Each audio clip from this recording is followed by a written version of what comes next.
Hello, everyone, and welcome to day 2 of Adobe Live.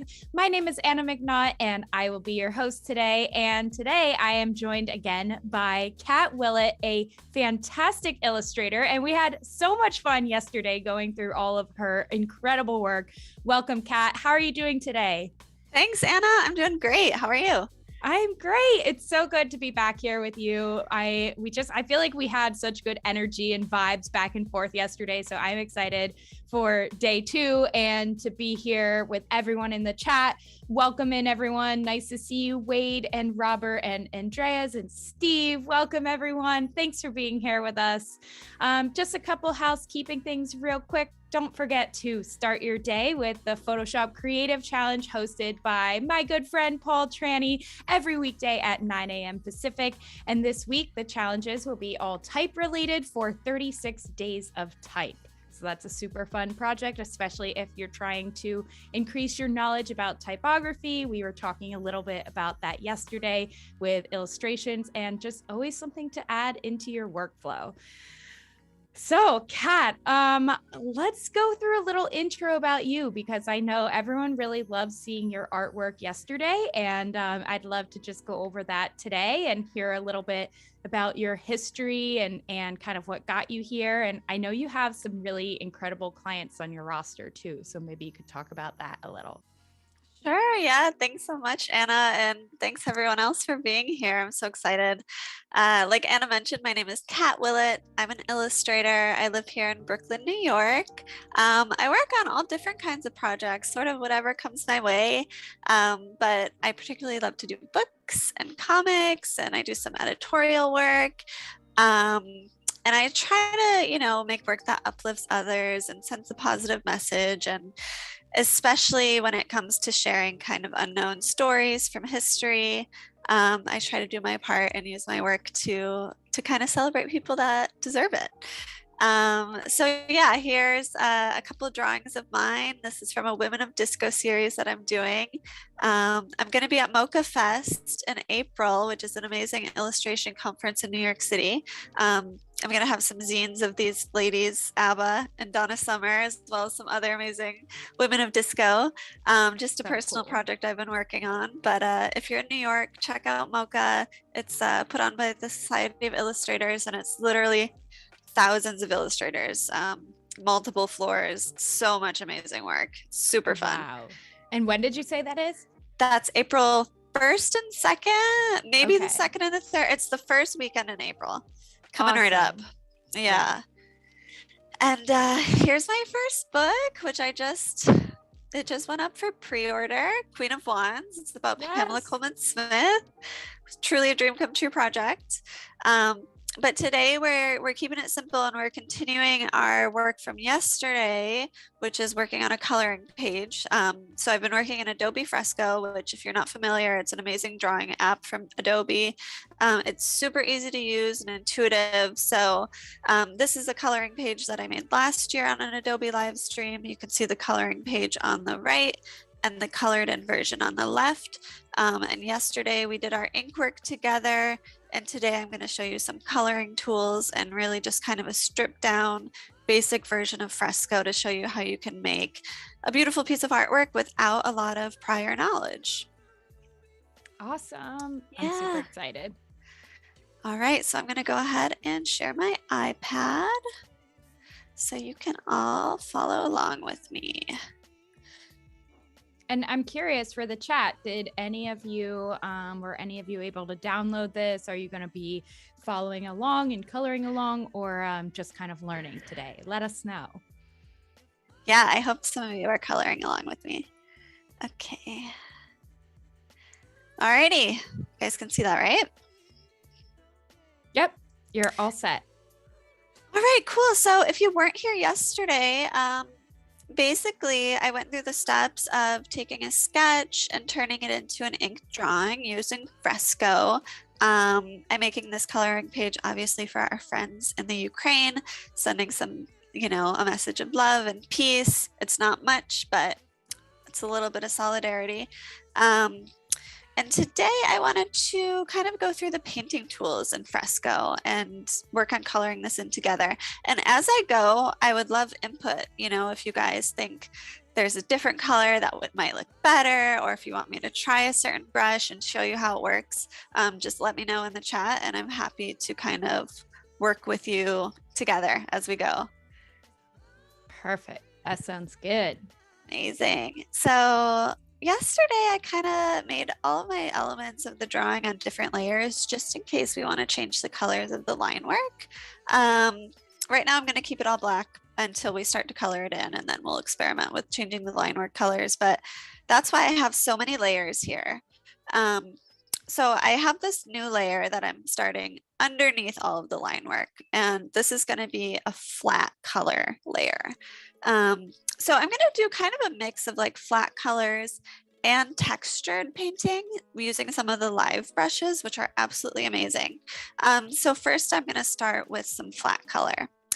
So I actually made a little color palette here, and this is based on some sunflower tones that I pulled from these Adobe stock images of sunflowers. So we've got like a brown for the center, a sort of yellow for the petals, a nice green for the stem and the leaves, and then also I've got some blues that sort of speak to the colors of the Ukrainian flag, which is yellow and blue, and some skin tones for the hands. So I'm gonna go ahead, thanks, and sample this yellow sunflower to start with the petals. So on the left-hand side, if you see the eyedropper tool right below the text icon, that's how you can grab a color. So you can do that from a photo as well. Super easy. You can select the eyedropper tool and just move the color picker around until you've got a color that you're happy with. And over here on the upper right-hand corner, you'll see the color values changing as you move the color picker tool around. So that's how I initially sampled this yellow from the sunflower. So I'm gonna go ahead and grab that specific yellow. Anthony said he will be drawing along with us. Yay, Anthony! I can't wait to see what you make. Me too. So now that we've got the yellow, and like, just because these are sunflowers doesn't mean they have to be yellow. I'm gonna stick with the yellow because it's, again, the Ukrainian flag colors, but you know, feel free to be a little crazy with it. So in the pixel brushes, I'm gonna go to our painting tools and select a brush that I think might be good for some flat color. I do like these natural brushes. They're a bit like the thick and thin inkers that we were using yesterday, because if you press on them a little bit harder, you get a thicker line, and if you lift up and put a bit less pressure, you get a thinner line. So I think that would be helpful to work along the edges of these petals. So let me just go in and start to color. So this brush does have a little bit of texture, which I like. And even though I'm going for a flat tone, I am going to leave just a little bit of the texture showing, a little bit of the white from the background, just to give it a bit more of like a hand-drawn feel and not so much of a color drop texture. And if you're new to the brushes, basically this little area below the color wheel is where you're going to find your brush tools. So this number, increasing the slider and decreasing it changes the size of the brush. Below that, you have the flow, so how much material comes out of the brush as you press down. Then the smoothing effect, which helps to make your lines smoother around the edges. And then you've got all these other brush settings. So if you're new to using the brushes, I would encourage you to play around and make changes until you get the feel that you want. Cool. And one reason why I love using Fresco for painting is because it feels very natural. it really feels like I'm painting on paper right now because there's a little bit of a lag. It's almost like you can feel the texture of the paper coming through. I wish I could follow along with you right now. I'm like, it's making me want to color so bad. And Oh, no. I know yesterday I had said I was going to spend my afternoon drawing, and I spent my afternoon working. So No. I was like, so oh sad. man, I know. So What a maybe bummer. today, but you know that like itch that you get when you see someone coloring or you see a cool idea and you're like, I have to do it now. Yes. Oh my God. So familiar with that. Well, you can still download it. I know. I'm like, there's still time. I'm definitely going to download it. I'll be sitting here like off screen, leaning over, just on my iPad. Do it. Oh my God. Yeah, even when I see like a little kid coloring in a restaurant, I'm like, oh man, I wish I had my sketchbook. I know, right? So this is the first layer of color.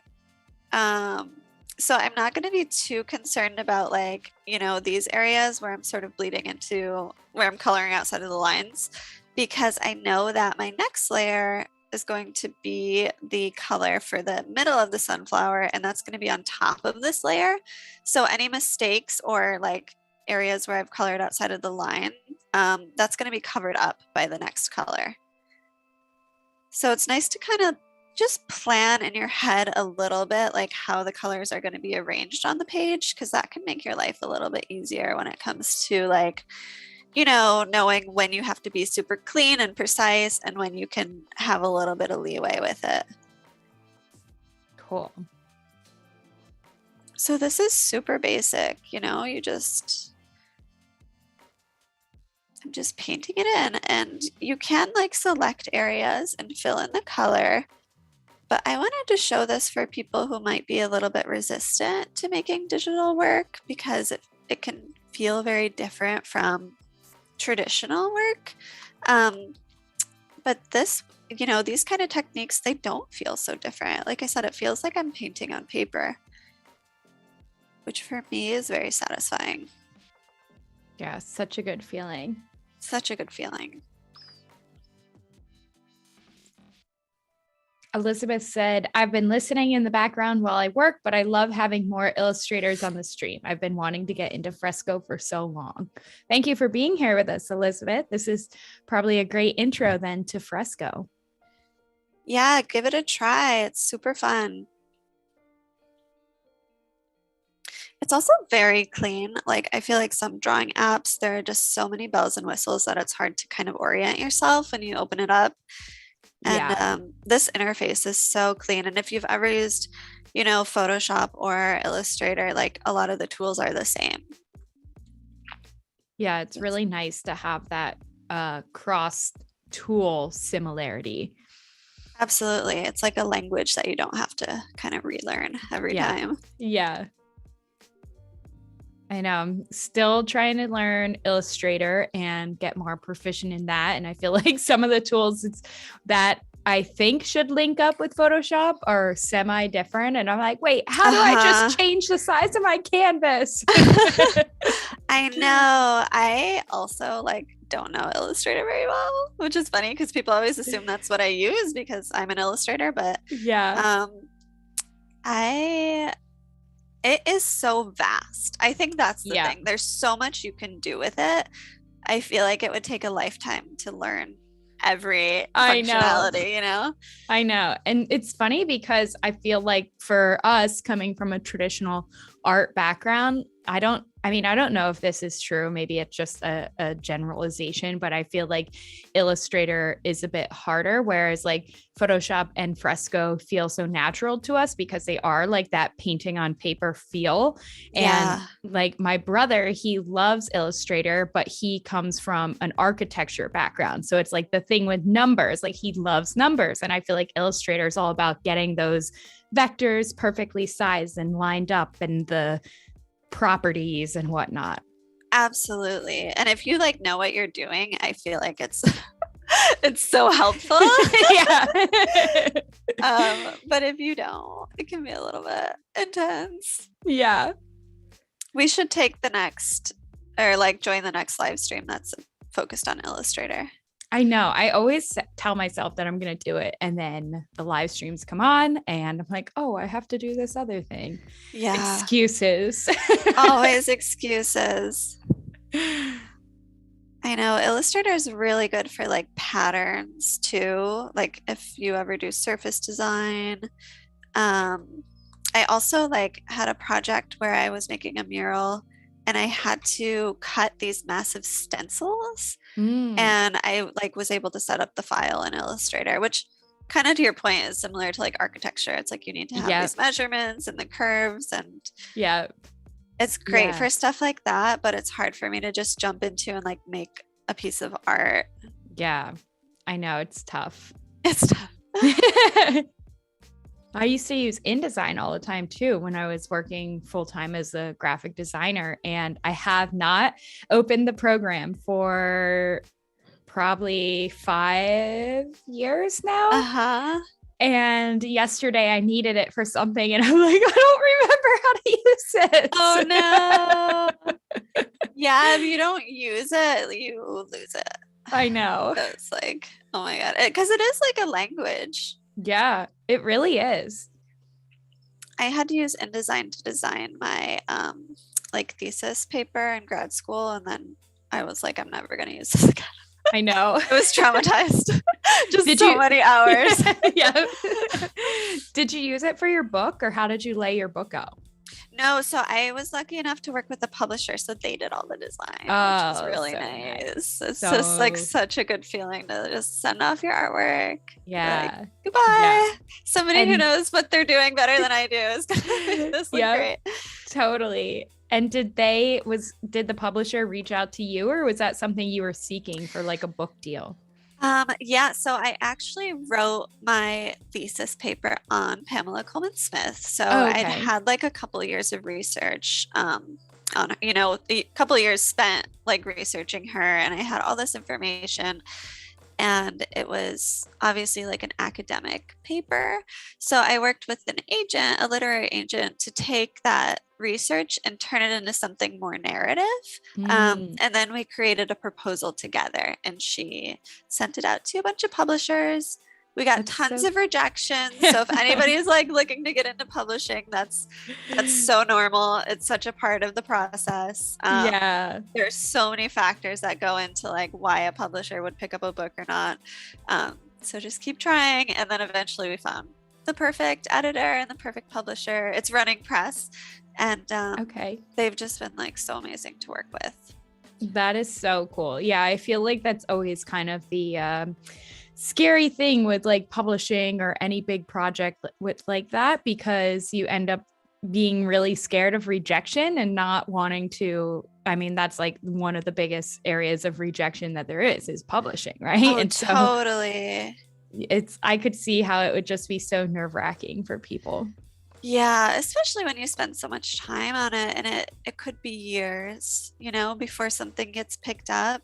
Yeah. And you're trying to make a living, and you want to get to your idea before someone else does too. There's that pressure. Yep, exactly. But I was lucky because my agent sort of prepared me really well for the reality of the situation, that it might not get picked up at all, or it might take a really long time. Yeah. So yeah, that's so good. Yeah. Yeah. My grandfather was a children's book illustrator, and he was published by Random House. So I'm like, there's no way I'm ever going to be able to get to that point in my life. Oh my gosh. You never know. I know. Be like, well, you have my grandfather's book, so do you want mine too? That could be a selling point. Could be like, oh, this family. Yeah. They've got something. I know. It's like, wow, what a milestone. Sorry about that. That's okay. Let me turn off Do Not Disturb. Wait, where is it on the iPad? What children's books did your grandfather illustrate? Any that we would know? Oh, definitely. I mean, you might have to look him up. His name is Harry McNaught, Uh-huh. and he did like the Truck Book and Animal Babies and so many books, 500 Words to Grow On. And so many people might know them based on the covers. Oh, I'm gonna look it up. Harry, you Yeah. said, right? Harry Yep. McNaught. Yep. I mean, that's lucky that you share a last name with him. I Because then know. they're like, there's no doubt that you're related. I know, exactly. You're like, oh, I'm Anna Smith. And Harry They'd be McNaught's like, my grandpa, I swear. I know. Be like, you can check my DNA. Yeah. Oh my God.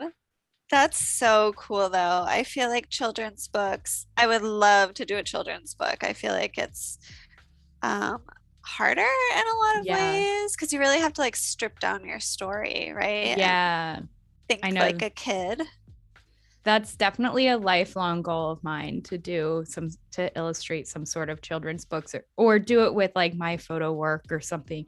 I don't know, but you have me very Yeah. inspired with your book and just the way you create. So I know I'm going to leave the stream. Oh, I hope other thanks. people will too, feeling like powered up and fired up to do something cool. Oh, yeah. I would say if you're interested in publishing, you could look up books that are similar to your style or similar to what you want to do and find those authors and then try to figure out who their agents are That's a really and good idea. reach out to their agent, you know, start a conversation. My again, my agent, like when I first reached out to her, she was like, no, not interested. And then I don't know, maybe like 6 months later, she reached back out and was like, hey, I was thinking about this project, I think if we maybe spun it this way, it could be effective. So that's Wow. another like don't get discouraged kind of thing. People just have so much on their plates and Yeah. they can't always take on new clients. But if you've got a good idea, the right person and the right moment will definitely come along.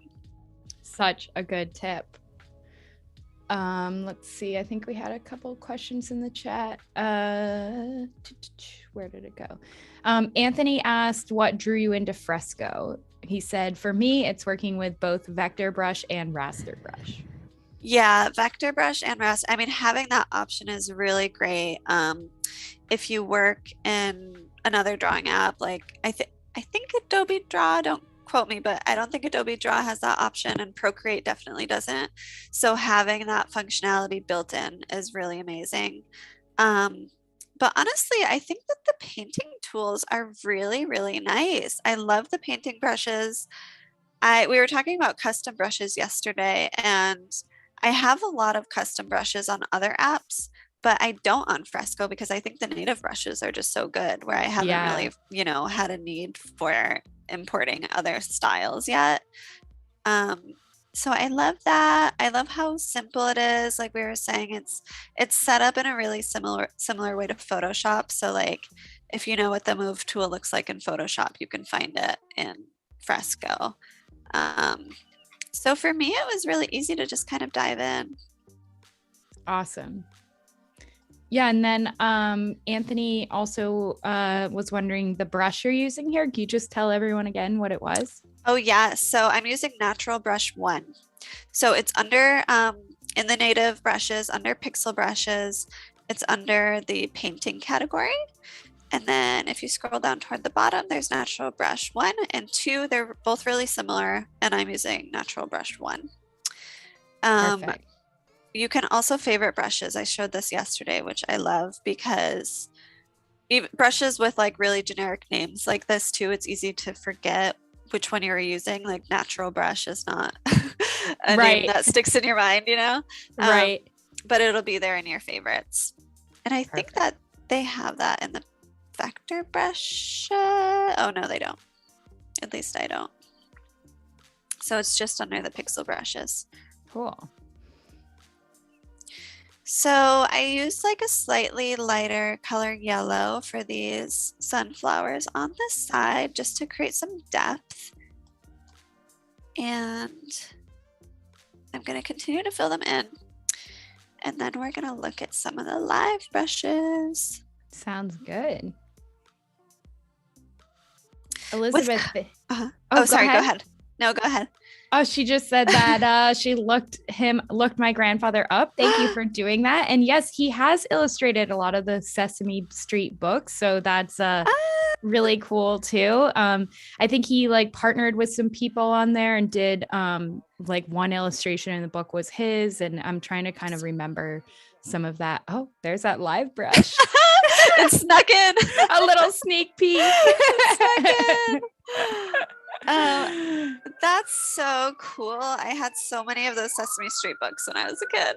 Yeah, I know. They were so them. good in all of the little like golden guide books and all. Yeah, he's done a lot of cool stuff. So oh my God, that's so amazing. yeah. Is your grandfather still with us? No, he passed away a few years ago, but he lived to be 97,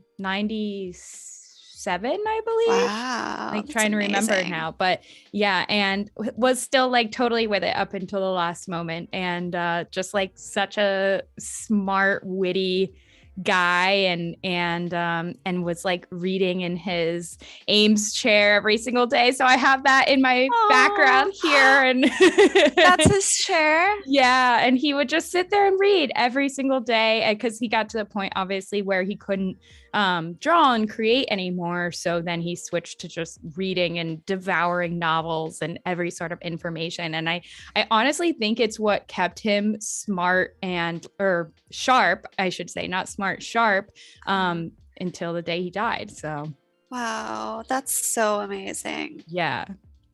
I'm sure he was so proud of you for kind of following in his footsteps and being an artist. I think so. Did you like learn from him when you were a kid, or do you feel like having him around inspired you to become an artist? Oh, absolutely. That's like a huge part of why I became an artist, and seeing him work and like I remember as kids, he would always encourage us to be coloring and playing in the creative fields and stuff. So yeah. I love that. Yeah. Come from a family of artists, like everyone kind of, I think because of him, ended up going into some sort of creative field. That's so amazing. And I feel like that can be rare, especially that generation, or like, you're gonna be an artist? Are you sure? Exactly. Maybe I know. Get a real job. I know. I'm very fortunate to have had that go so far back in my family history that no one has ever questioned the arts careers for any of us. So that's really helpful. Wow. That's so nice. Yeah. My good friend, her grandfather is Chuck Jones, or was Chuck Jones, who did a lot of the Looney Tunes artwork. Oh my God. Created Marvin the Martian. Wow. I wish I could have met him. It's so amazing. Oh, so cool. But also probably difficult to live up to. I know. But my dad is a painter, and I think as a kid, it does really make such a difference just to have someone creative in the house who encourages, artwork. Absolutely. And you were saying yesterday that your dad did a little stained glass too, right? He did. Yeah, he did in high school. That's so cool. So for anyone that is just learning about Kat today, you should definitely check out her website, because she has not only her beautiful illustrations, but also some incredible stained glass work, which is something we don't see too often anymore. And as you were saying yesterday, Kat, it's kind of a lost art, right? A little bit, yeah. It's kind of hard to find fellow stained glass artists and supply shops and stuff, but Etsy and eBay make it possible. Oh man, Etsy makes everything possible. I love it so much. Me too. It's the best. I love like searching for weird supplies on there, or strange things that you can't find anywhere else.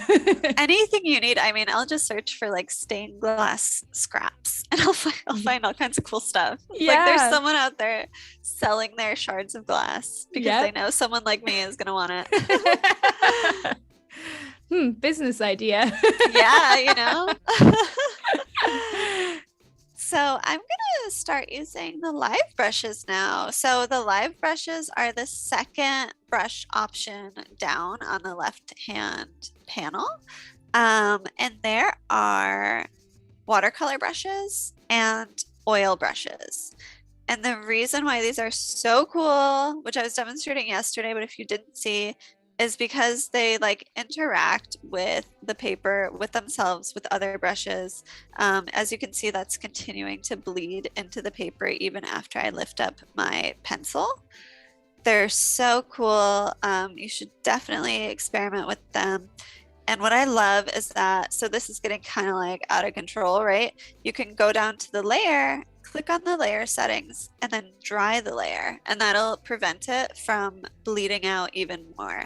So it's almost like if you are working wet on paper in real life with traditional media, but you can stop the kind of reticulation, the bleeding. So cool. And then you can go on top and work dry. You can work wet on wet. There's just so many options. So cool. This is just like, oh my God, it just blows my mind. I love the watercolor brushes. I know. I want to play with them so bad. Do it. Go get your iPad. We'll wait. Bye, guys. Gonna go get my iPad. Gonna like start drawing too here. So I think I'm going to save like the majority of the watercolor texture for the background of the whole piece, but I'm going to take an oil brush for the center of the sunflower. I'm going to try this oil paint round. That's a little big. Let me decrease the size and just get a little bit of texture. So as you can see, it really just mimics like real oil paint in an awesome way. And that's especially cool when you blend in the colors.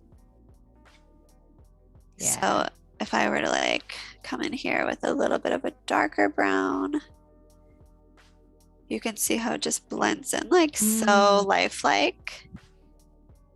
Yeah.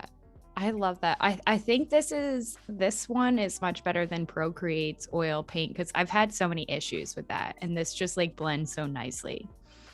Yeah, absolutely. If you are like looking for great Procreate painting brushes, I love her name is Vivian. I can't remember her last name, but her brushes are Viva Brush, like VIVI. Okay. And she makes amazing gouache brushes that I use all the time. Cool. And I'm pretty sure you could get them for Fresco as well, but like we were saying, like these brushes are so nice that you almost don't need to import special brushes. Yeah, Adobe did a great job of making them very lifelike and just really having a good variety of brushes built right into the program. I totally agree. So you can see it just like, it's a great way to add a little bit of depth. Like the bottom here is a little bit of a darker brown and it blends like so well into the other.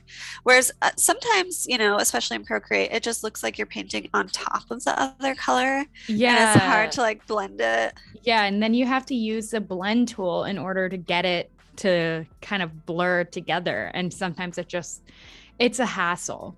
It's a hassle. It is. It's like a lot of extra steps. I know. And there is a blend. Speaking of blend, there's this, you know, there's sponge brushes in Fresco, which are great, especially if you want to create more of like a blur effect.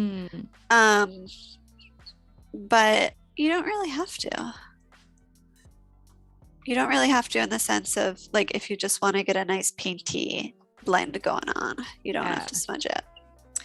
And then does Fresco let you have like an area where it shows the colors that you used recently or no? Yes, it does. So if you click on the color drop here, you'll see down at the bottom, you've got all and then recents. Perfect.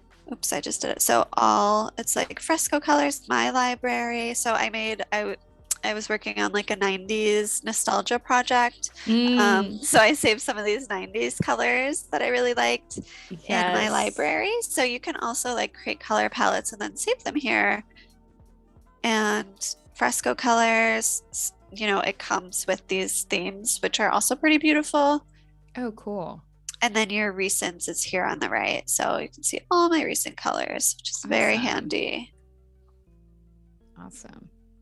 Which again is like nice because if you forget, like with the brushes, like just being able to favorite and and you like see what your recent brushes. It's the same with the colors. Cool. And sometimes it can be hard to sample a color like from a situation like this that's kind of blended in. Like you can take the eyedropper, but this is like, there's so many different tones in there. It's hard to find the exact one you want. So it's nice to be able to go back and just grab the most recent color from your recents. Yeah, that's super nice. So if you're, oh yeah, go ahead. I was just going to say, I don't know if you know this, or maybe this is a question for Fresco developers. If there's anyone in the chat, is there a way to make Fresco in dark mode? Because that's, I like having everything on my iPad in dark mode. Plus it saves my eyes. Really? That's so funny because I'm like a light mode person, really? But I don't really have like a functional reason for it. It just feels better. I need to do like a poll on Instagram and Twitter to see what people use more, because I have all my apps and everything set in dark mode. Really? Yeah. That's so interesting. I feel like it hurts my eyes, but they say it's better for your eyes. I know. Isn't that the purpose? Yeah, I think so. And I've heard people say that reading the white text on black like hurts their eyes. I think, I wonder if it's something, I don't know. Like I remember it was kind of a 50-50 split at my old job, because I would always do these designs of white text on black backgrounds.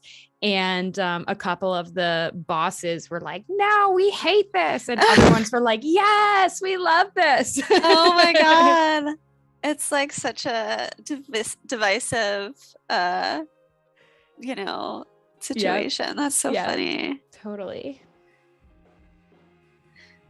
Arby said dark mode always. Yes. Let us know in the chat. Are you team light mode or dark mode? And also what you like about it. Like, should I just switch and deal with it? Or is it just aesthetic? Yeah. So if you're just joining us, I'm using some of the live brushes. I'm using the oil paint round here. And they're just so amazing because they're so lifelike and you can get really awesome textures going on. Yeah, so nice.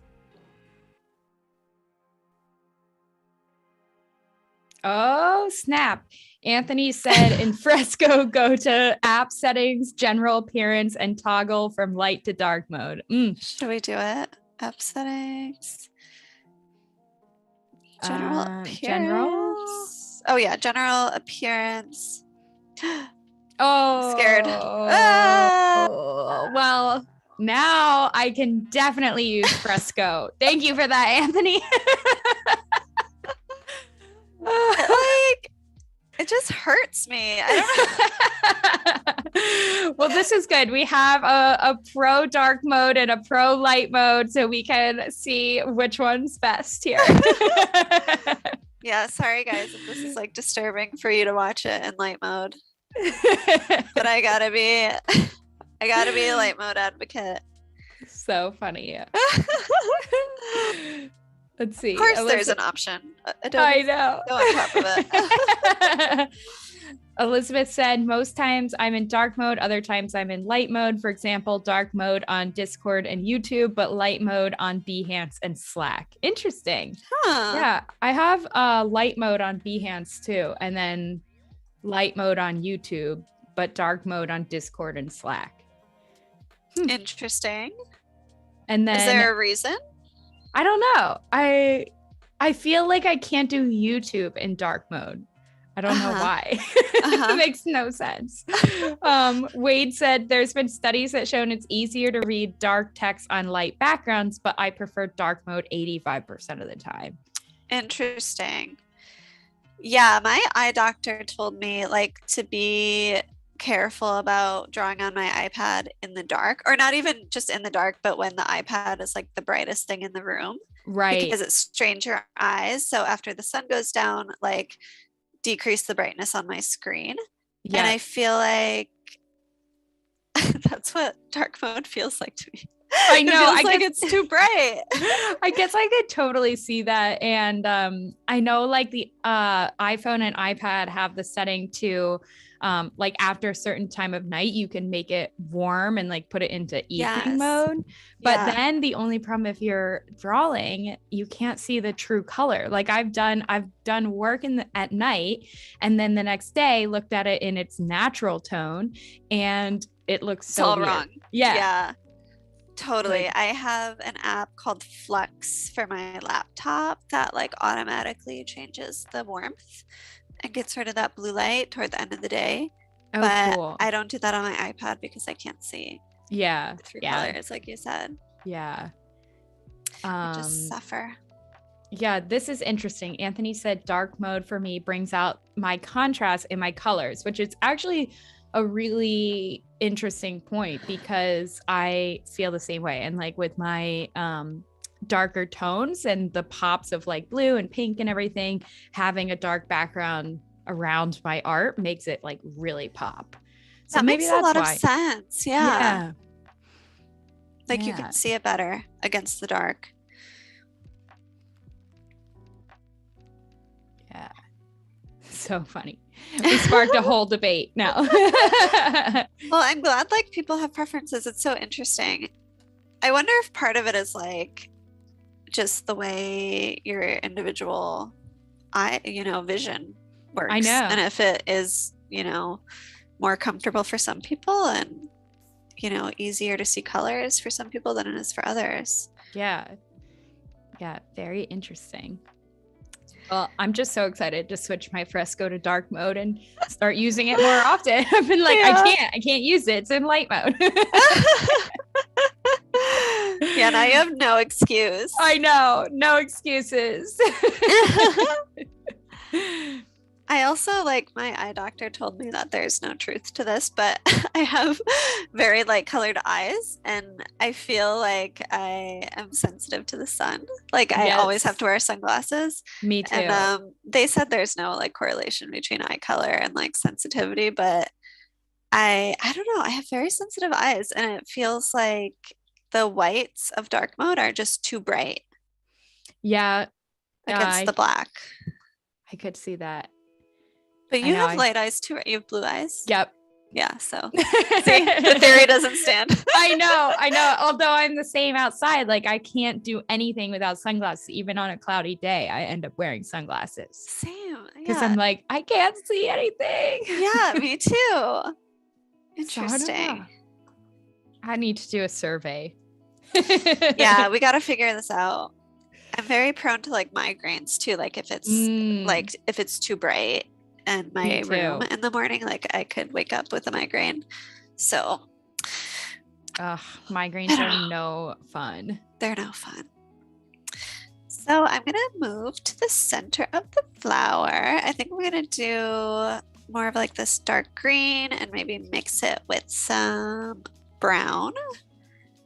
So I've got my little color palette here. And this is just like a little thing that I usually do for every piece. I make a little color palette. You can save your color palettes in your color wheel tool here, like I was mentioning. But I think this is also nice just to see. And sometimes I'll map them out. Like I'll make a little color swatch and I'll put the colors where they would be in the drawing. And it just helps me to kind of like grab them easily and switch back and forth between different colors. Yeah, such a good tip. Okay, so I've got the oil brush, but maybe I'll do something a little bit more watercolory in the center. Maybe the flat watercolor wash. Yeah, because that you get like a very, almost like a gouache texture. I mean, it's just so cool, like how it continues to like fill as you work. It's like bleeding into the page. Yeah. It's also a nice way to like experiment with watercolors in a safe environment. Like a lot of people find that watercolors are intimidating because it's hard to control them, right? Right. And here you can just undo as many times as you want. And I've found that like after using the live brushes in Fresco, I'm like more inspired to use real watercolors on paper because I feel like I've learned a little bit more about how they work.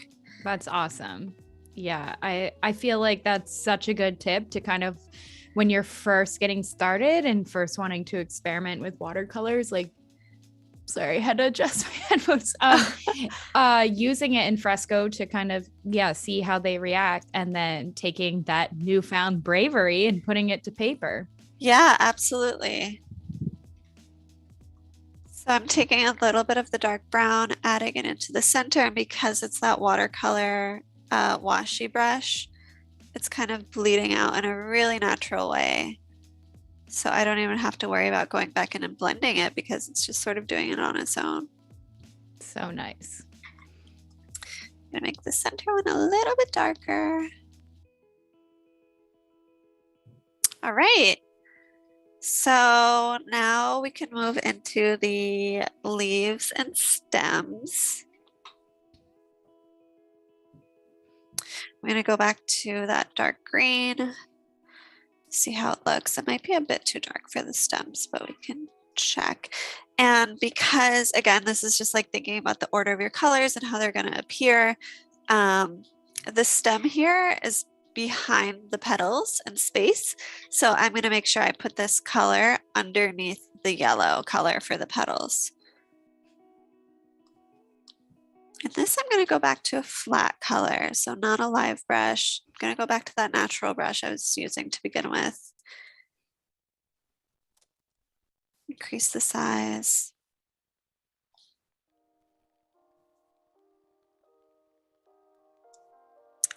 So if you were to make a book, what would you make it about? Oh, good question. I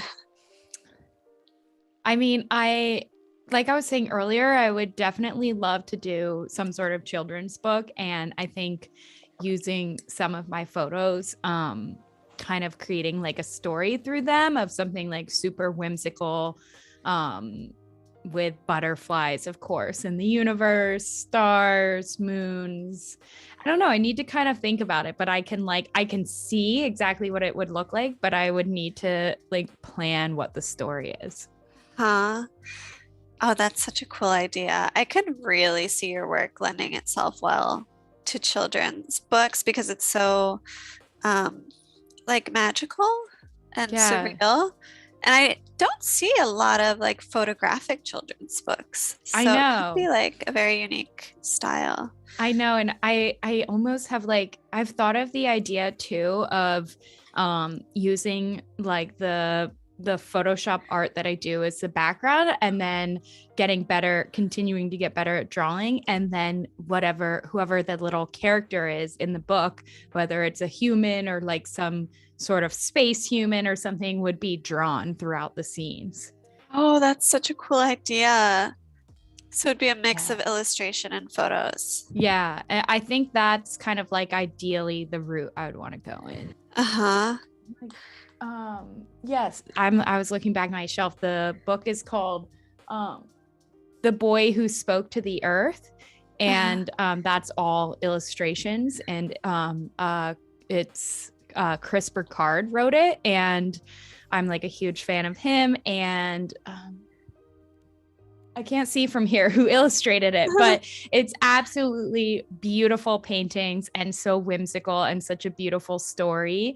And that's like exactly what I would love to do. Oh, that sounds gorgeous. Yeah.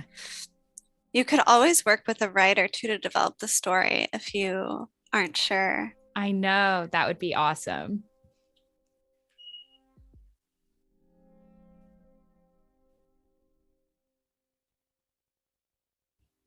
So for anyone that is just joining us in the chat or watching Kat and I, Kat is coloring in her drawing from yesterday and working with a few live brushes as well, which react in Fresco the same way watercolor and oil paint would on paper.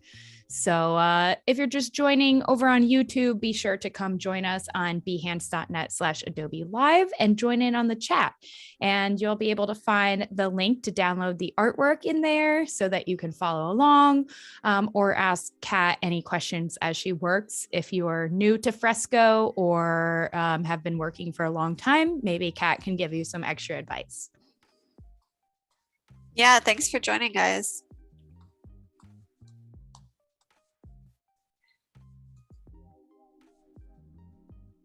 So I'm just using this natural brush to fill in the stems.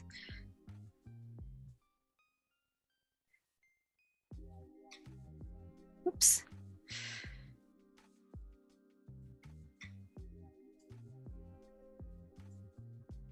This is kind of what we were talking about yesterday. Like when you spend the time to make a solid sketch and then do your ink, the rest is just like relaxing. Yes. Like, yes. So low, you know, energy is just really nice. I know. So I'm going to turn up the brightness on this green a little bit more for the leaves, but I don't want it to be too like olivey. Let's see. Oops. I think that could work. Maybe a little bit brighter. So if you're new to like the color wheel tool in Fresco, you might first open it up and see all these menus are collapsed, but you can just click the little caret here and then that'll bring up your hue, saturation, and brightness toggles where you can increase and decrease the values to get the color that you want. And you can also move the color picker around here on the wheel, which is nice too. So you've got a couple options for picking colors. Perfect. So this is what I want. It's a bit more like lime green. Yeah. Yeah. Brighten it up a little bit.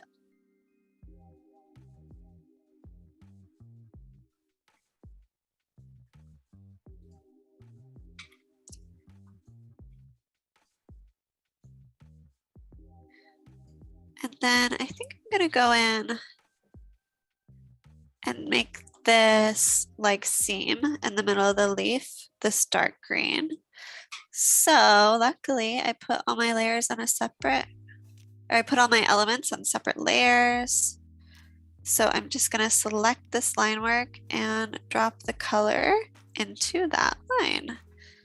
So you can use the bucket tool to just drop the color right there. And since it's not connected, like since that seam of the leaf is not connected to the rest of the leaf, I'm able to just sort of isolate that line and change the color of that line without changing the color of the whole leaf. Cool. Who asked that? Let me see. Oh, Robert asked, how do you open the download in Fresco? Is that, can you bring files into Fresco? Yes, you can. So you can click on this picture icon on the left hand, and here you can bring in a file. You can download from Creative Cloud. You can bring in a photo from your camera roll, or you can activate the camera and take a photo of your face. Great. Love it. Yes. So that's how I brought in these stock images up here. Okay. Great. These sunflowers. And I love that it's linked directly to Creative Cloud. Yeah, that's so helpful. So helpful.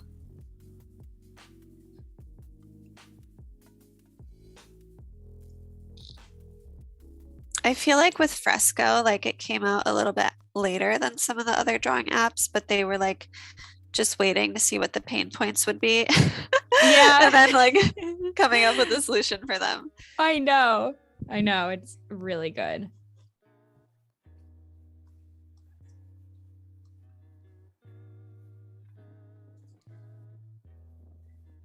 So I'm making sure these are a little bit more clean. But in the areas where I'm overlapping with the hand, it's okay to be coloring outside of the lines a little bit because I'm going to put the skin tone layer on top of the green layer.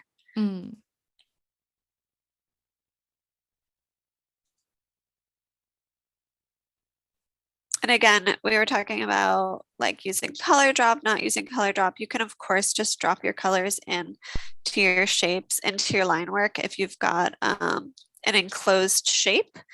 But I wanted to show how sort of natural fresco can feel when you just use it to paint and draw as you would on paper.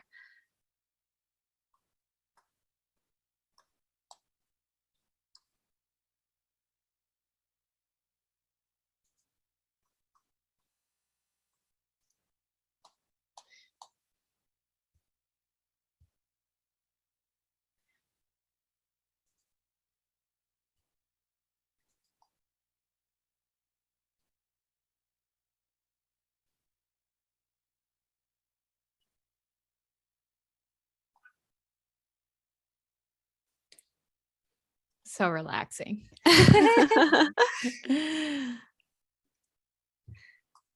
Next time you'll have to color with us. I know.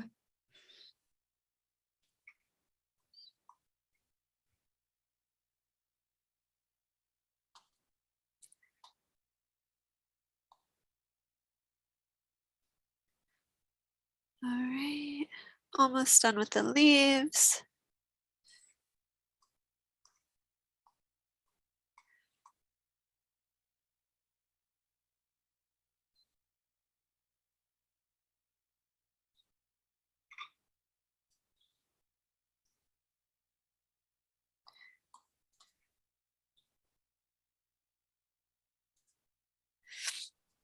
Have you seen the show called Raised by Wolves No. on Netflix? Oh my God. If anybody has watched it, let me know because it's really messing with me.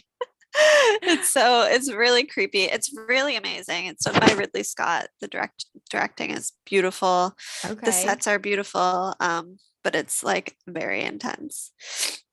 So I had like weird dreams all night. That's why I asked to see if you could relate. Oh, I need to watch it. I haven't even heard of it. Yeah, it's really great. Don't watch it before bed though. It's not scary. It's just like it gets into your head. Yeah, I know. I feel like there's been a lot of shows like that lately. We got really into Yellow Jackets a few months ago, and that one messed with me. Oh, I haven't seen that. Oh my God. So good. You have to watch it. It's What's it on about? Showtime. Okay. It is about these girls on a soccer team who are in high school and get stranded like somewhere up in Vancouver or British Columbia or something. And they all have to try to survive. And it gets Oh super my twisted God. and just really good. Oh no, that sounds awesome. Yeah, highly recommend. Lord of the Really well done. Flies, but Yep, exactly. I think high school girl definitely style. very inspired by that, I think. Oh, that's so cool. Steve said, yeah, I saw season 1 of Raised by Wolves. Great stuff. Uh-huh. Anastasia said, an interesting show for sure. And then Steve said, about to start season 2. So I'm definitely going to need to check that out because I've been in desperate need of a good show. I'm so at the bottom of the barrel right now. I'm watching Too Hot to Handle. Oh my God. And Love is Blind. Gotta watch that too. Like I'm obsessed with those. Like it's so bad, such trash TV, but can't look away. Sometimes you just need something trashy. I know. And like so good to kind of just ease your worries in your mind, which makes no sense when you think about reality TV and the amount of drama in it. But sometimes watching it, just like I can sit back and be like, ah. Yeah, totally. Just like space out. Yep. Yeah. I mean, Raised by Wolves is not that kind of show. I also just finished season 1 last night. I think it was Steve who said, so I'm like, Yeah. I feel like I need a couple days before I start season 2. I have like a lot of questions. It's been on my mind. Well, I'll have to message you on Instagram once we start watching it because I'm gonna be like, oh my God. Yes, I'm curious to know what you think about it. So these little areas I had so you can see like this line, that's the seam of the inside of the leaf is intersecting with the line of the outside of the leaf. So I can't just color drop into that or else it'll turn the entire leaf that dark green, which I don't want. But you can just take your handy lasso tool here and select that area and then color drop into that selection. So again, if you're familiar with Photoshop, a lot of these tools are going to be the same. Deselect. All right, so we've got our leaves. And now I think I'm going to put the background in with a watercolor brush. So I'm going to select this blue. And then after that, we'll do the hands. Cool. So I'm going to make a layer on the very bottom of everything. And then let's see, let's do watercolor wash soft and just see how it goes. So I've got it really big. Ooh, look at that texture. Yes. I'm just going to let it bleed out and see what happens.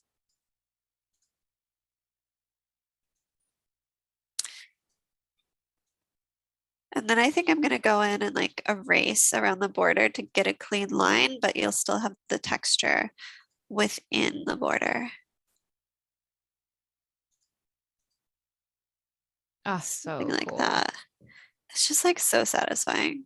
I know. Then I you can really just like love it. add to it in certain areas.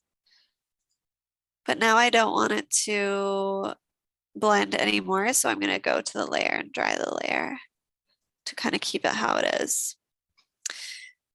So I kind of like the controlled texture. So like I said, I'm going to go through and just clean up these edges so that we've kind of got the chaos inside of the border, but then it's nice and clean outside of the border. Love that.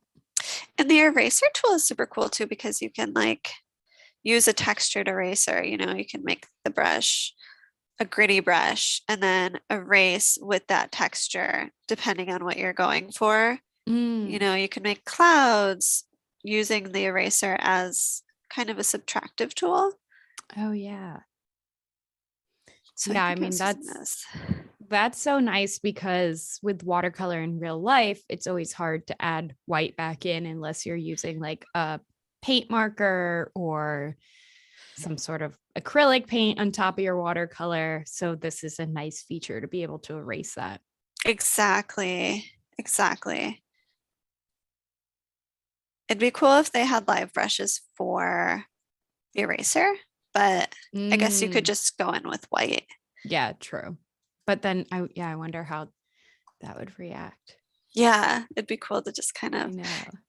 Or like if you've ever used the resist in watercolor, like putting down resist so that the paint doesn't stick to that area, that would be pretty cool. Yeah, I actually haven't done that in so long. Me either. I feel like I went through a phase where I painted a lot of stars that way. That's a good idea. And then you like peel it off afterward. It's so satisfying. Yeah.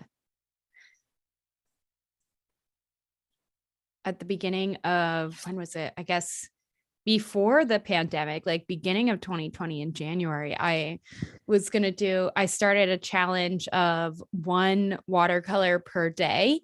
And I was just doing like little mini ones and they were so cool. And it was so much fun. But then I think I did it for, I don't know, like a month or so. And as I started to get better, I was doing these bigger, more advanced drawings of things. And like one of them I did, it was, I'm not sure what type of frog it is, but that classic green tropical frog with the red eyes, you know? I did a painting of that and it was so cool. It turned out so good, but it took me all day.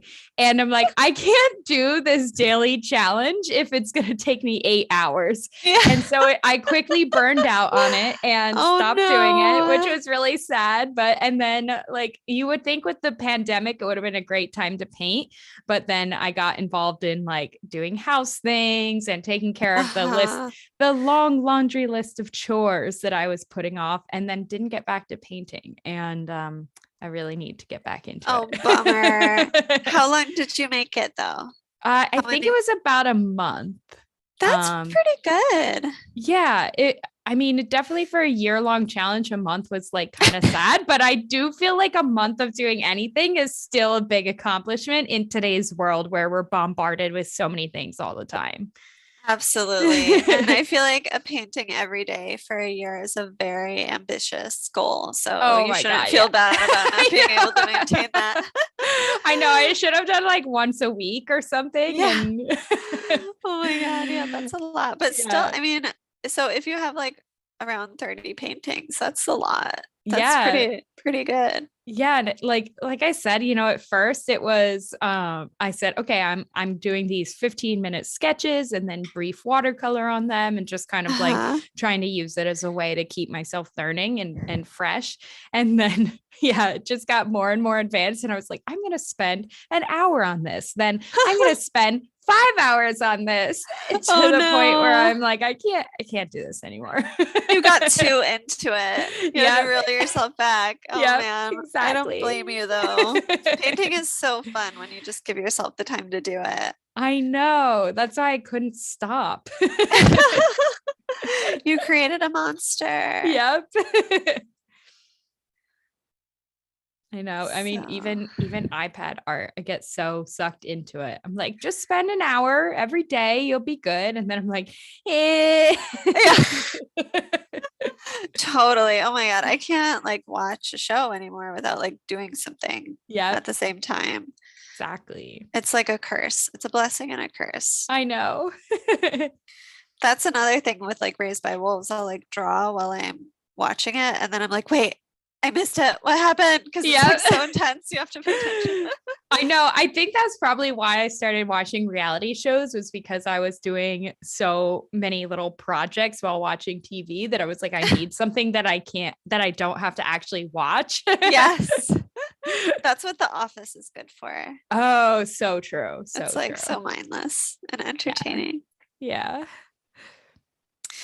So I'm just changing the color of the line work to this like slightly darker yellow, because then we can see the text a little bit better in contrast. And then I think we should also change the middle of the flower too, so there's not just like a spark of black.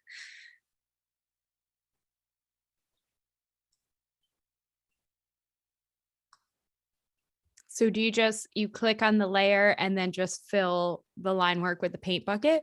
Exactly. Yeah. Okay. Yeah, it's easy. It's not like in Photoshop where there are like different options. When you click on the paint bucket, it's just the paint bucket. That's what you get. That's what you can expect when you click it. And then it's really nice and easy because you don't even have to isolate those lines as long as they're on their own layer. Awesome. You can just click on them and fill.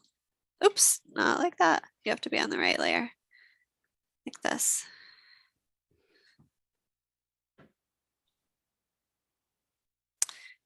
And then I think I'm going to do the same thing for the leaves, and then we'll work on the hands. So I feel like coloring is just like such an intuitive process. Like you can't really plan too much. You just got to get in there and see what feels good.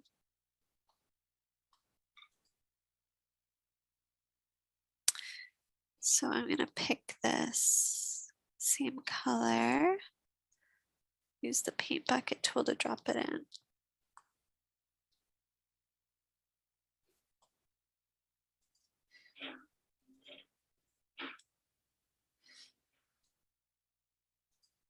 When the sun comes out in Brooklyn, it's like all the motorcycles are out. So true. My dog is very unhappy about it. What kind of dog do you have? I I have an Australian Shepherd. Oh, So so he likes to cute. chase everything. Yeah, he's very, very cute. Where is he right now? He is asleep in the other room, like right outside the door. I know, he was here sitting next to me and then he got, I don't know. So adorable. I know, he's the best. Shepherds are the best because they're always close. Yeah. Do you have any pets? We actually just had to put our cat down a few weeks ago, which was so terrible. It was so sad. Oh, that's awful. Oh, it was the worst, honestly. Like I knew it would be hard, but it's like it's always harder than you even imagine. Oh, And yeah. she was like our little travel buddy and went in the van with us and all over the country. She's been to almost every single state in the lower 48. So what? That's so cool. I know. She was such a good little travel pal and so unusual for a cat to enjoy it. And she just loved it. She would be up on the dashboard and like hanging out with us. And so many good memories of her. What a sweetie. Yeah.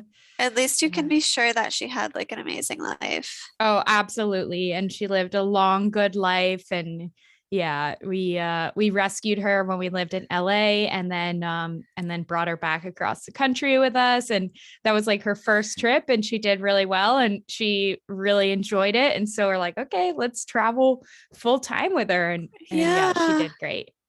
Oh, that's amazing. That's so rare for a cat. I know. She was like such a unique cat because she was much more like a dog. Uh-huh. But yeah, and just like loved to go everywhere. And we'd put her on her leash and take her for walks and oh, sweetie. How old was she? She was 12. Wow, that's pretty old for a kitty. Yeah, and she had cat FIV. And so that kind of like weakened her immune system and then she had kidney disease. So that was ultimately what she died of. But yeah, such a good little girl. Yeah. And although I mean now we want another pet, but now it's like a really good time in between the future of someday having kids and to be able to just kind of have full freedom to explore and get out and travel even more. Like we're going to Abu Dhabi on Friday. So. Oh my God, that's amazing. I know, like, oh my God, it was such a short notice. We just found out like 2 days ago. So what? Oh my God, what are the grounds for you going there? So short notice. I know. I didn't know. One of our friends is working with the tourism board and he needed a model and a second shooter. So I'm gonna be like model, I say in quotes, because it just, little person in the frame. But yeah, so he chose us and it was just a totally last minute thing and flights were super cheap. So it worked out really well. That's amazing. I'm excited. And little Lucy gave us the freedom to explore again. Yeah, you wouldn't be able to bring her. No. Abu Dhabi. Oh my God. Wow, what an adventure. That's amazing. I know. I'm excited. I mean, sometimes things work out at the perfect time like that. Like you said, now you have the freedom to grab that opportunity and you wouldn't be able to otherwise. Or, if she were sick, you might feel bad leaving her. Yeah. Normally my parents would look after her and it was starting to become like, can you guys watch her again and again and again? And then we'd feel guilty. So I mean, so sad, but has also opened the door for other things. And that's amazing. Yeah. I also have a 14-year-old kitty. Oh, I think I saw him on your Instagram. So cute. The orange one. Yes, he's so he's a little ginger guy. He's a bit grumpy at times, but he's been through a lot. And it's funny because we actually just started taking him on trips with us and he's tolerating it really well in his old age. Oh my God. And just in a car, or how are you guys traveling? Just in a car. So we haven't taken him too far. We've taken him upstate twice. And he used to just freak out whenever I had to put him into the cat carrier, or Yeah. if he would go into the car, because I think he thought he was going to the vet. Oh. And we just tried this summer because he wasn't feeling so great, and we were going away for a week, and we were like, let's just see what happens when we bring him. And he like loved it. He loved the car ride. He cuddled up with the dog in the back seat. And normally they like hate each other. They're really not, they're not friends.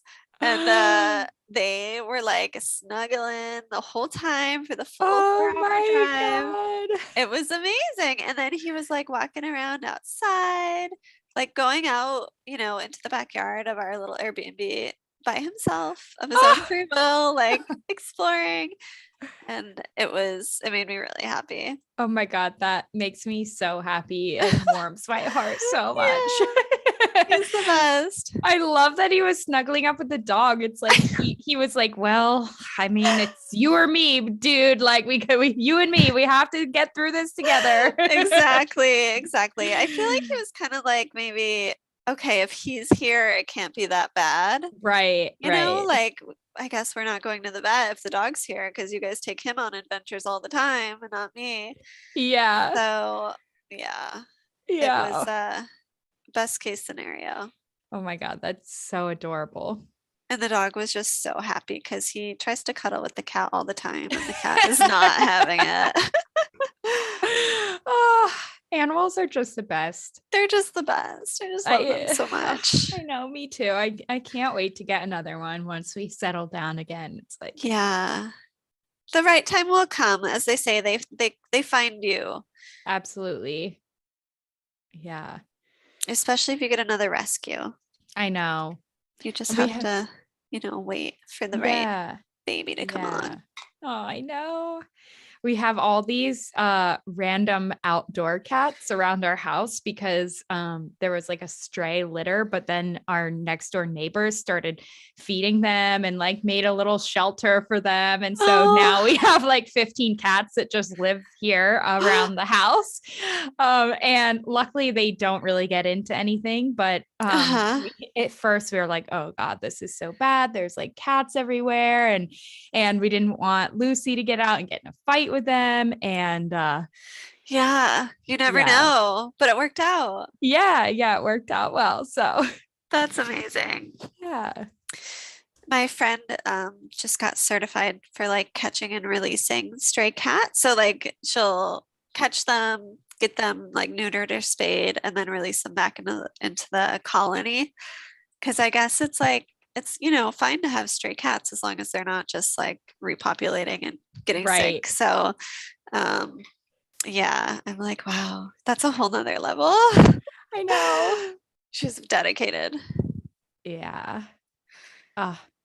So are you going to start working on the hands here, or what's next? Yes, I'm going to work on the hands. I'm just kind of like playing with the different colors. I'm filling in the text right now. I thought maybe it would look nice as a dark blue. I love that. Then I'm going to go and work on the hands. So I created a couple of skin tones here. So let's see. So I'm going to make sure my hand color is on top of the green leaf color, because I want it to cover up these messy areas where I painted outside the lines.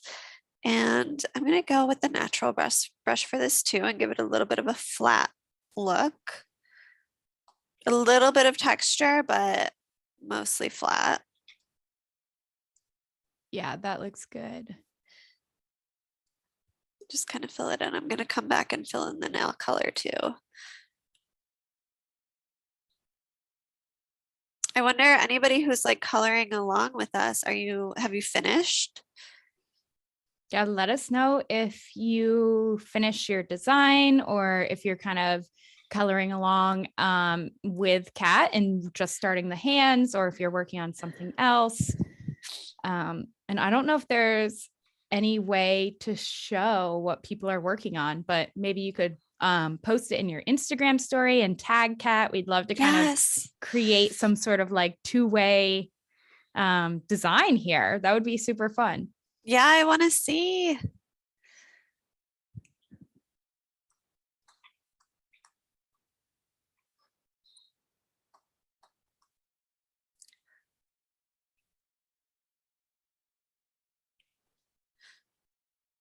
Just increasing the size of the brush to fill in the bigger areas. It's nice and forgiving, so you can just be really loose with it and then come back in and erase.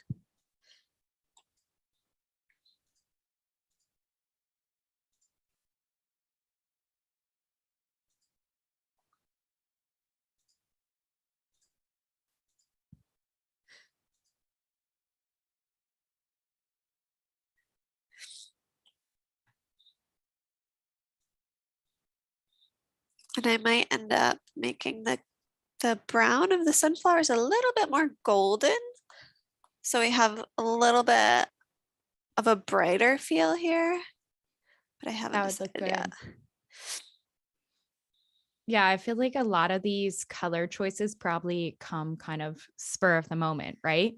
Exactly. Yeah, I think it helps to kind of like have a starting point, have your palette, but then don't be afraid to kind of stray from there and see what looks good as you go.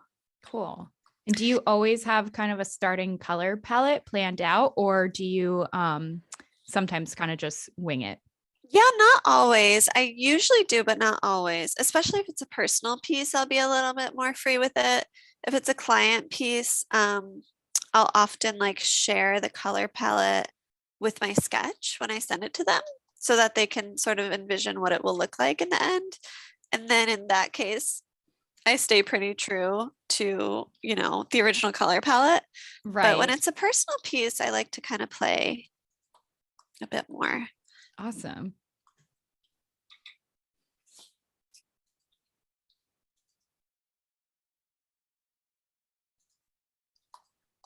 Robert says he's coloring along with us and doing hands and leaves right now.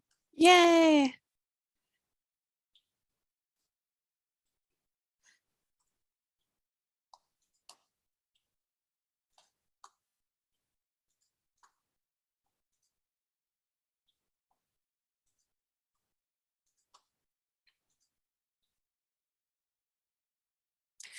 So I'm just cleaning up these edges along the lines of the hands.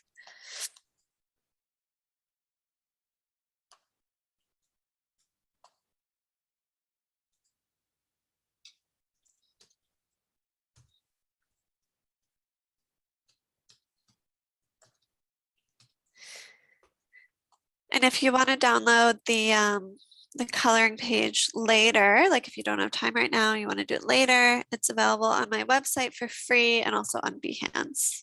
Perfect. And how many other coloring pages do you have available for people?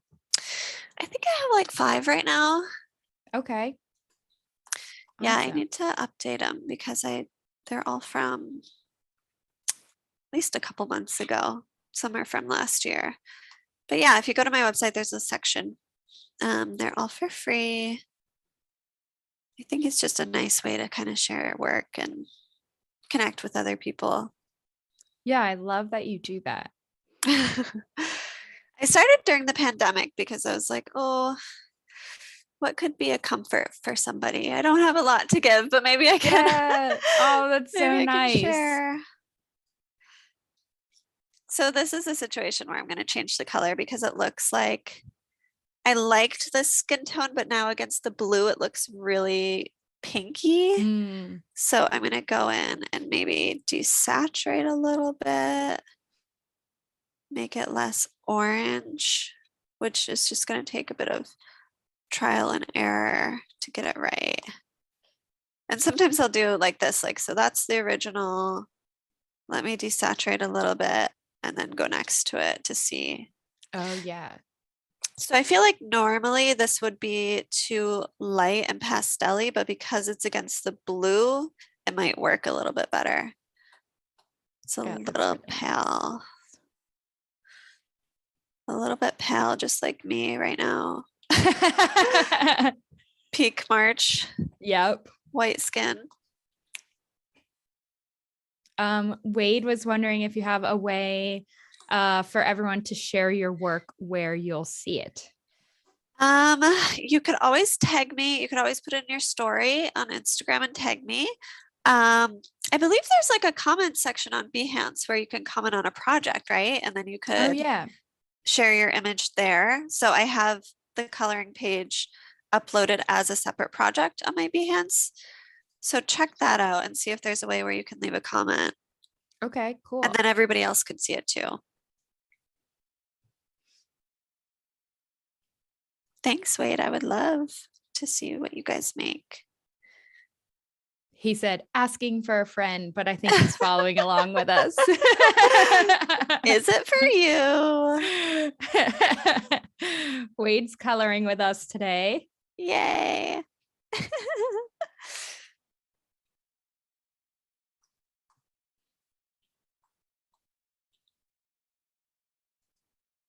So skin tones are something that are really tricky, especially if you're just like coming into the color wheel blind and trying to make a good skin tone. It can be really tough. So I'll often take from photos, just like I have the stock images here. And like I was showing before, here's my image. You can use the eyedropper tool to sample. So sometimes I'll just make a color palette that I save. That's just like a bunch of different skin tones. Just download photos that have a lot of different people of different colors in them. And then you can kind of save it and have it for when you need it. You can also take a picture of yourself, and work from that. But I think that skin tones are one thing that people really struggle with, especially in traditional work. It's really hard to mix paint and get good skin tones. Yes. And I feel like the pre-mixed paints that they sell that are like skin tones are never quite right. No. So the luxury of digital is that you can like sample directly from photos and get stuff that doesn't have, too much blue or too much pink. It's a little bit more realistic. Yeah, that's a really good tip, to sample directly from a photo of different skin tones. Yeah, and just save it for later. I'm all about like preparing, doing things, that you can save in your app. That's why they have these tools that you can come back and use later when you need it. Would probably only take you 5 minutes to build a nice, skin palette. Yeah. Skin tone palette. I'll do the same sometimes with like decades, like say I'm going to make a piece that's got like people from the 1950s in it. Like I might spend a little bit of time on Google or Pinterest or Adobe stock and, find different objects and clothes and stuff from that era. And then just make a little palette that's like 1950s or 1960s and add to it over time. Oh, so smart. It really comes in handy.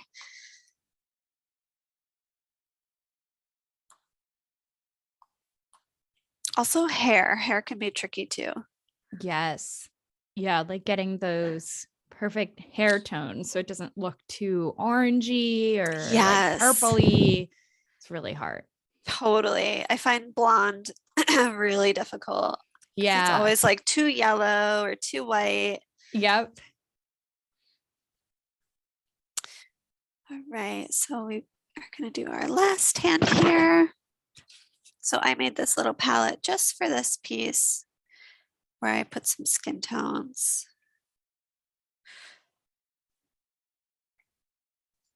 Philip said, I can make a good skin tone from primary colors with acrylic or oil paints. Yeah, that's so true. I feel like mixing primary colors is probably one of the best ways to get natural skin tones, which is interesting how it's so much better than any sort of like skin tone bottle. Absolutely. They always look really fake. Yeah, it's all about the primary colors and about not adding like white or black, right? Yep. He said, fun fact, most white skin tones have a green tint to it that most model makers use to really sell their paint jobs. Oh, wow. That's so interesting. Yeah, I didn't know that. Huh. I guess that makes sense because people usually have like an olive undertone or a blue undertone to white skin, right? Yeah, so true. I think mine is blue. I like took a little quiz once. How do you tried do to figure it that? out. I'm trying to remember what it was for. It might have been for like a makeup shade. But you can just Google like how to figure out my skin tone, and you can look at the veins on your wrist. And mine are like blue Oh, and purple. Some people's will be like a little bit pink or a little bit greenish. And then you know if you have like olive undertones or blue.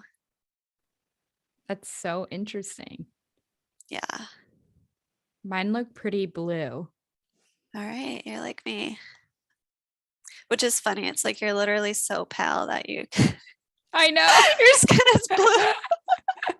I know. Not something to be proud of. Yeah.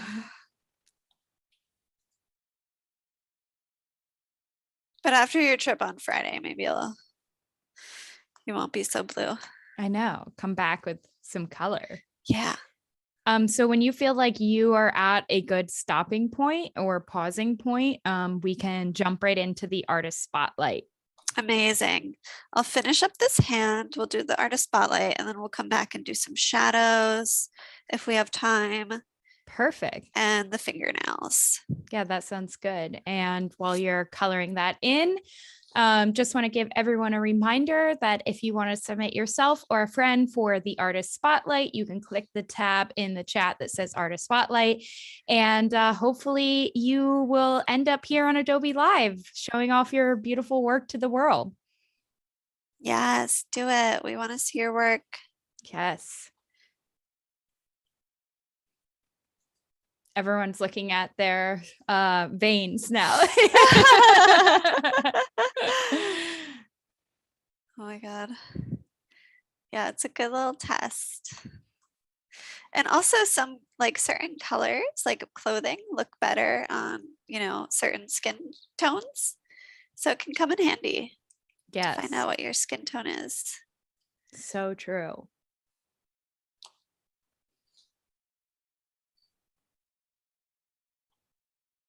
And also some painters, like oh my God, I had this amazing portrait painter teacher in college, and he would put the undertone color beneath the skin tone. So if he was drawing someone that had a blue undertone like us, he would put a layer of blue down on the canvas first and then build up the skin tone that way. And it ended up being much more lifelike because we really are just layers of tone and yeah.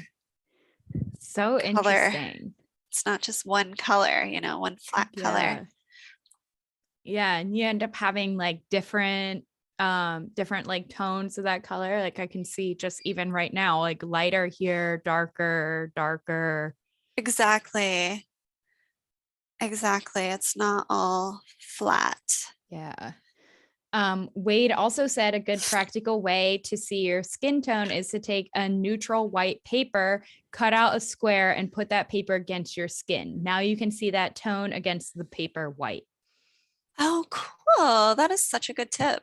Yeah. And then he said, then move it around to different areas and you'll really see how the different tones are. Wow. Wade is really a skin tone expert. I know. Thanks for sharing. Yes. All right. So we are in the artist spotlight now. Congratulations to Sérgio Veterano.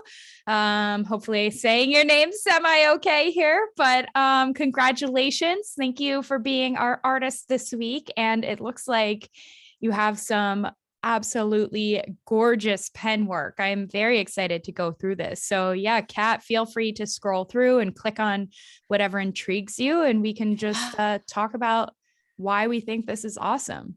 Yeah. Hi, Sérgio, all the way in Portugal. Yeah. This work, oh my God. So this fox is really catching my eye. Oh my God. Oh my God. Wow. I love process photos, like seeing where it started and what it's becoming. Oh my God, look at that line work. Oh, the line moly. work is, oh my. Putting us all to shame. That is gorgeous. Wow. I wonder what this medium is. If this is ink, it's got to be ink, right? Yeah, it looks like it. I think there was a picture of him with the pen. somewhere. I saw that. Yeah, at the Oh top. yeah. There. Okay. Oh wow. Oh my God. Wow. These are absolutely gorgeous. Okay, so here's a little bit about the illustration produced for the Feira Medieval de Santa Maria da Feira for an event. Wow. So inspired by history, experiences, and battles of the past. Wow, yeah, this is very medieval. Holy Sergio is smokes. in the chat and says it's ink and paper. Welcome, Sergio, and congratulations. Your work is absolutely stunning. I'm blown away. This is phenomenal. Wow. Oh my God. So good. It's really the kind of work you can just get lost in. Yeah. Especially this horse. Oh my God, there's so many different textures and different types of marks. And such a beautiful example of showing that, like, if you don't want to use color, you don't have to. Like, here's a beautiful example of just black ink. Oh yeah, absolutely. The tone does it all. Oh, this is a screen print. Gorgeous. Oh, cool. Wow, I don't know if I've ever seen such a detailed screen print before. No, never. It's really tough to get that kind of sharp line work in a screen print. That's absolutely gorgeous. Wow. Oh my God. All of the little circles in the dark parts of the wings that kind of look like stars. So incredible. Oh yeah. Oh look, Sergio's posters are available on his website. Oh, Oh no. not working. Get that fixed, Sergio. People want to buy your stuff. Yeah. If there's another link where people can find your work or purchase your prints, maybe you can share it in the chat, Sergio. Yes. Please let us know. He said the image on the wallpaper background took me 8 months. Wow. Wow. I Wow. bet these all take so long because there's so much little detail. Oh, look, there he is at work. Wow, so this is ballpoint pen. Gorgeous. There's Sergio. Wow. Look at all those pens. Talk about like our conversation yesterday. You can never have too many pens. I wonder how many pens you go through in a month, Sergio. Yeah, let us know. Absolutely gorgeous. Wow. They're like whimsical, but they're also a bit dark. They're so, they're just so captivating. Wow. So he said Instagram is the best place to see his work and maybe purchase some posters. Right. Yeah. Wow. Oh my God. Wow. I These want are one. so gorgeous. Yes, me too. Oh, I just Look at that realized it's a hair. hippo. It's a hippo. Oh, so cool. It's a hippo with some like zebra stripes. Oh my God. Beautiful. Absolutely gorgeous. Wow. Okay, we'll look at a couple more. Sergio, I'm wondering where you get the ideas for these. Like, how do you kind of think of all of the little pieces that will go into creating this beautiful composition? Oh, wow. Golds. Ah, Indian ink on acrylic gold paint.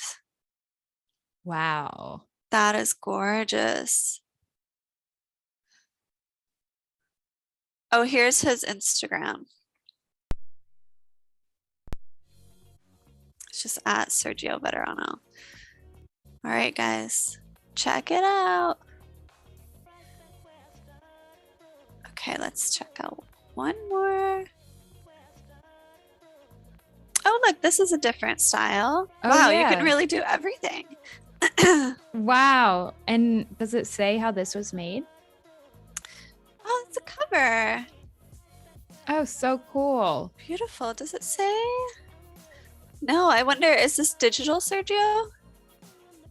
It looks like probably, right? Yeah. Wow, I'm curious what it's like for you to kind of switch between this intricate traditional work and then this more minimal like graphic style.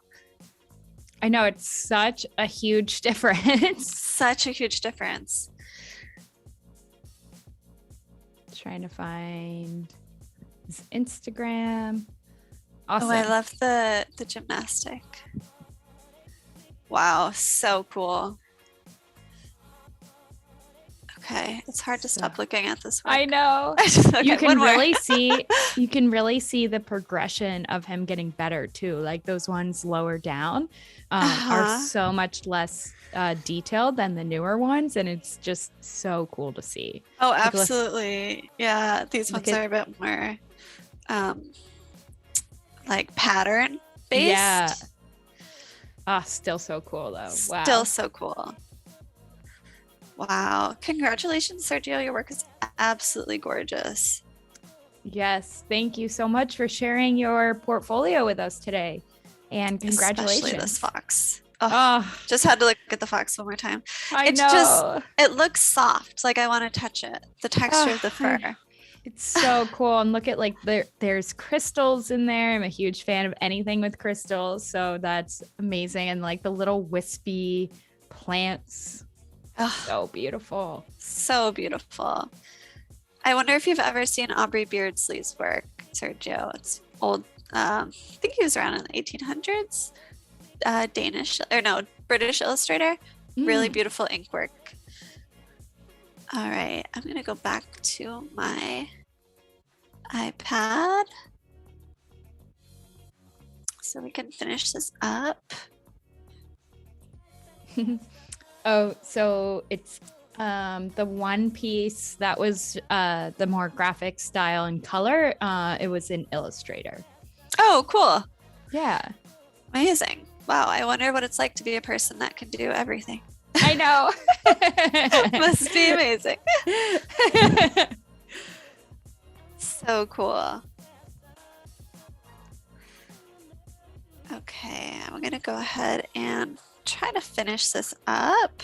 We don't have too much time left. If I don't finish it while we're together, I'm gonna post this on my Instagram so you can see the finished colored version. Awesome. But maybe we'll have enough time. You never know.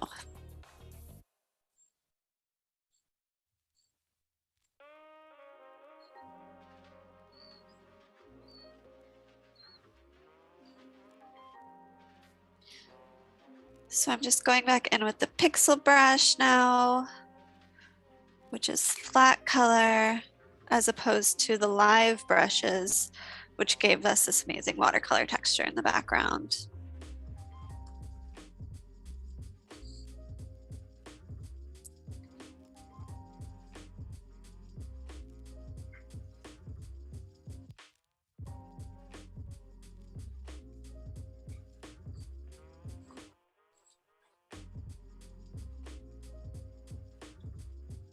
So do you paint them white and then kind of tone it down? Yeah, usually I'll do like, I'll just change the opacity. Sometimes I'll leave them white if I want it to be like white nail polish, like what I have on my fingers. Yes. But yeah, if I want it to be a natural nail color, I find that it helps to paint it white or a slightly off-white, and then turn down the opacity on the layer so that you can see the skin tone underneath. Because that's kind of what's going on in our nail. Like if you look at your nail, it's sort of a clear like membrane on top of your skin tone. So I'm gonna turn down that opacity. And since I didn't completely fill in those nail beds underneath, I'm gonna go make sure that's all filled in. Oh yeah. So that you get the full effect. Okay, those are good. And then this one. So that gives you sort of like a natural nail color. And that's even a bit bright white still. I'm gonna tone it down a little bit more. It's maybe a bit more natural. But then on these ones, I'm gonna add a little bit of color.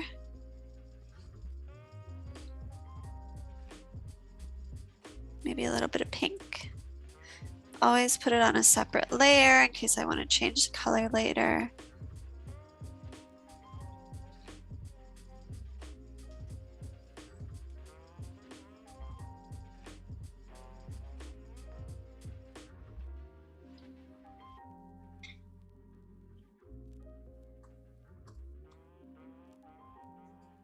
And since this is flat color, I don't have to worry about anything showing through from beneath. Cool. And then these, what color should I make the last set of nails? I feel like we should do a fun color. Fun color, right? Maybe like I was gonna say lime green, but there's a lot of green going on.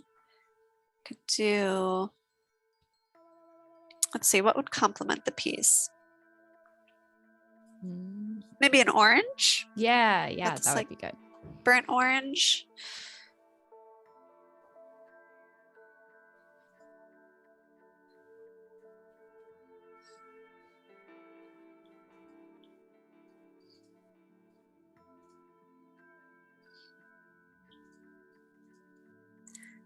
And this is a little hack. I duplicated the sketch of the same hand 3 times, so it's actually the same hand. But then when you change up the skin tone and the nail color, you can make it look, you know, you can add a lot of character that gives you the vibe that it's like 3 different people. Yeah. By sort of reusing the same sketch.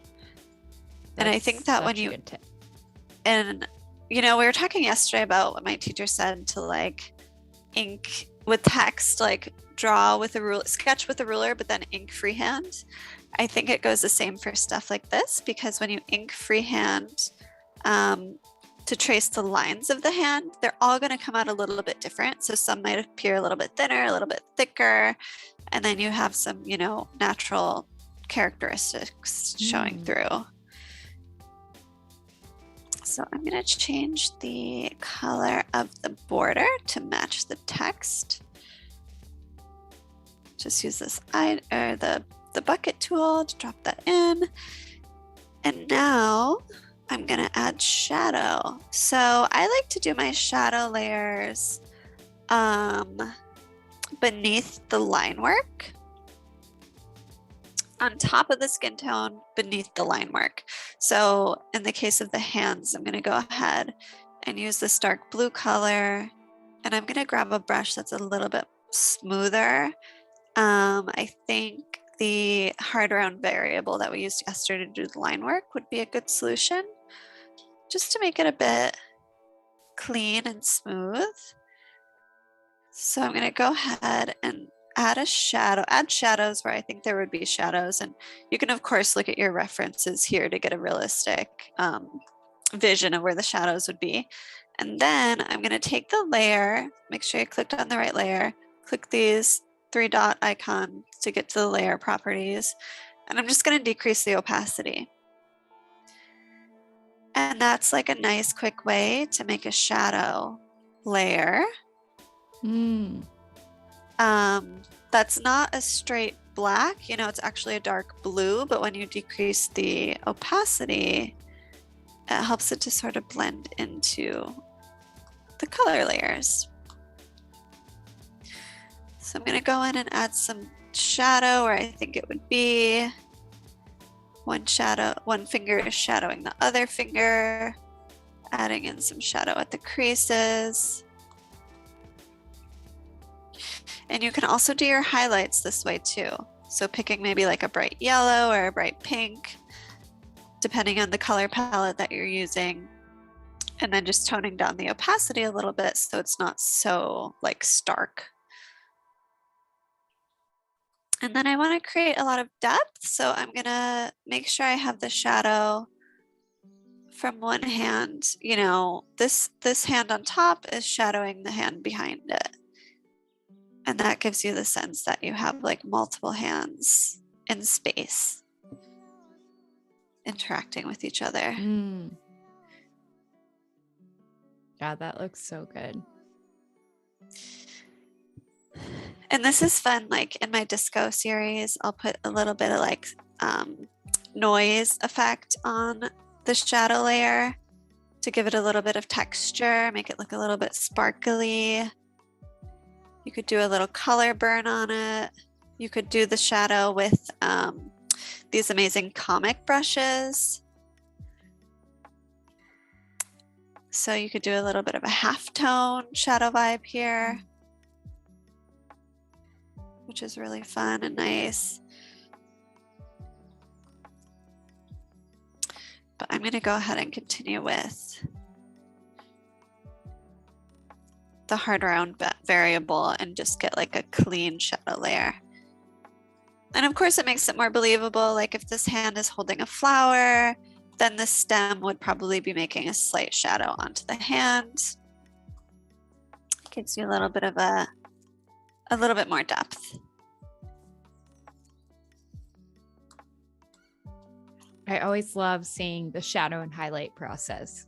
I feel like it just brings everything together. Yeah, it kind of brings it to life, right?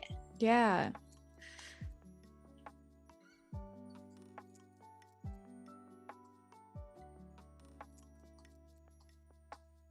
In a situation like this, you would just want to make sure that like your shadows are that you're aware of where your light source would be, and that your shadows are kind of appearing in the same place on each hand, to give you a little bit of sense of consistency, continuity. Sometimes even if that's not exactly how it would be in real life, it still gives you like a more realistic effect. It's pleasing to the eye, I guess I should say, when the shadows are all like in the same place. Absolutely.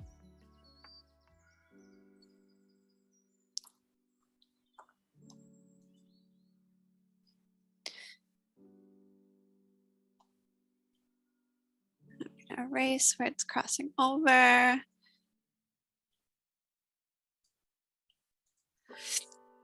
So how much time do we have left? We only have a few more minutes. So, yeah, I mean, I don't know if you want to keep going with the shadows, or if there's anything else you want to share in the last few minutes here. Yeah, I think that's about it. I just really wanted to show how painless Fresco is to use. And of course, there are tons of tutorials out there if you want to get fancier with it, do some crazy effects, make really realistic art. There's so much you can do with it. This was really kind of a bare bones demonstration of how you can make a nice piece of work without knowing too much about the app. It was so helpful. I feel like you went over so many things that are a great basis for people who want to just get started or maybe improve their workflow.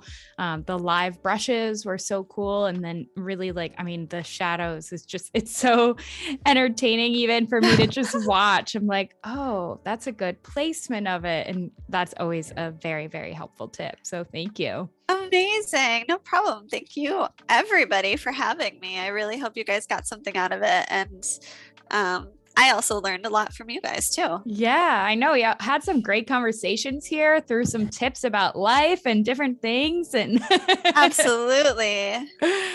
And then just a reminder to everyone too, while Kat is finishing up here, be sure to stick around for the Illustrator Creative Challenge with Andrew Hawk-Rattle coming up next. And then immediately followed by day 2 of video editing with Jillian Nicole Smith. And I actually watched that stream yesterday. It was very entertaining. She's an incredible TikToker who does all these transitions where she knocks her own head off and some crazy stuff. So be sure to check that out if you want to be entertained today. Sounds amazing. Yeah, it was so cool. I was like, what is happening here? She makes her head spin and then she'll like replace it with another head. And oh my God, her transitions are so cool. That is awesome. Yeah. So some good stuff for everyone today. Last question for you.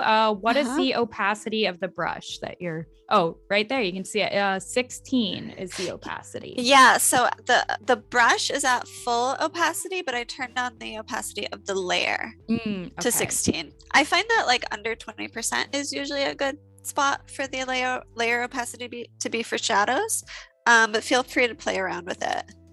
Perfect. Yeah, all right. I'm going to continue working on this, doing some little details, and then I'll share it on my Instagram. I can't wait to see the final piece. And thank you so much, Kat. It's been such an honor hosting you and learning about you and your work. Thank you for being here with us. And thank you, everyone in the chat and all the watchers out there. I hope you have a wonderful rest of your day and week, and take care. Bye, everyone. Bye. Thank you.